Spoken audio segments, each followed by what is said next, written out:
नमस्कार, मी अनघा अतुल जोशी.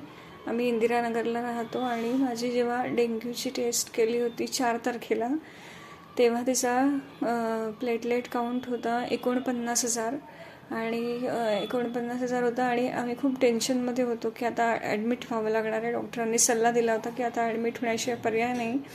पण संजीवनी क्लिनिकचे डॉक्टर सपना तांदळे यांनी विश्वास दिला की होमिओपॅथीच्या ट्रीटमेंटने नक्की आपण प्लेटलेट काउंट वाढवू, म्हणून आम्ही त्यांची ट्रीटमेंट 4 तारखेपासून सुरू केली. नंतर आम्हाला दुसऱ्या दिवशीच्या टेस्टमध्ये 46,000 काउंट आल्यावर आणखी थोडंसं टेन्शन वाटलं, पण परत त्यांच्या विश्वासाने आम्ही ती औषधं घेऊन नंतरच्या मात्र सतत वाढत राहिला 63,000 आणि आता आज जी शेवटची जे पाचवी टेस्ट केली तेव्हा ती 1,80,000 पर्यंत माझ्या प्लेटलेट्स वाढले आणि आता मला एकदम छान वाटतं आहे. Thank you Sapna Tandale doctor.